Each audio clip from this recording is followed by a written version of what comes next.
বন্ধুরা দেখো আমাদের আম গাছে একটা ছোট্ট কুমড়ো ধরেছে।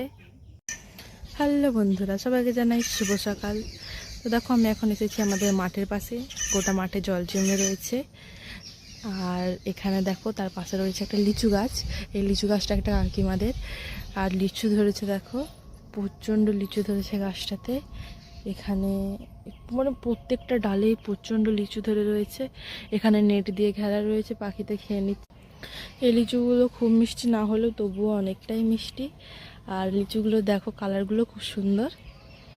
এই ডালটাতে লিচু হয়ে রয়েছে দেখো তোমরা, প্রচণ্ড লিচু ধরে রয়েছে এখানটাতে। এখানে দেখো রয়েছে আমাদের একটা ছোট্ট লঙ্কা গাছ। আর লঙ্কা গাছটাতে কত লঙ্কা ধরে রয়েছে, প্রচণ্ড লঙ্কা ধরেছে গাছটাতে। তো দেখো এই আমটা, এই ছোট্ট আম গাছটাতে এই আমটা ধরেছে। আর এখন আমি এই আমটা পেড়ে মাকে দেবো, চাটনি করে দেবে মা আমাকে আজকে।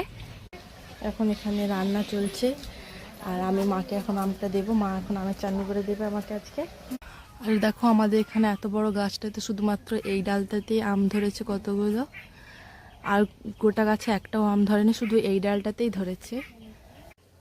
আর একটা জিনিস তোমাদেরকে দেখাই, দেখো আমাদের আম গাছে কুমড়ো ধরেছে। দেখেছো আম গাছে কুমড়ো ধরেছে? আর না না, মজা করলাম, এটা আমাদের কুমড়ো গাছ, এর মাঝখানে রয়েছে দেখো কুমড়ো ধরেছে, কি সুন্দর একটা ছোট্ট। এই দেখো আমাদের মিনি গোলাপ গাছে কত সুন্দর হলুদ হলুদ ফুল ফুটেছে। এই গাছটার আমাদের 3টা কালার রয়েছে, একটা গোলাপি, একটা সাদা আর একটা হলুদ, কুড়িয়ে ফুটেছে দেখো কতগুলো। আর দেখো একটা ছোট্ট পিঁপা গাছে পিঁপা ধরেছে, কত সুন্দর ছোট্ট ছোট্ট। আর পেঁপে গাছটার পাশে রয়েছে কাঁঠাল গাছ, প্রচুর কাঁঠাল ধরেছে গাছটাতে। কিন্তু সব কাঁঠালগুলো ভালো নয়, নষ্ট হয়ে যাচ্ছে কিছু কিছু কাঁঠাল। আর দেখো গোড়াতে রয়েছে একটা কাঁঠাল, পুরো মাটির একটু উপরে। গাছটাতে এবারে অনেকগুলোই কাঁঠাল ধরে রয়েছে। আর এখানে আমাদের কাকিমার রান্না চলছে।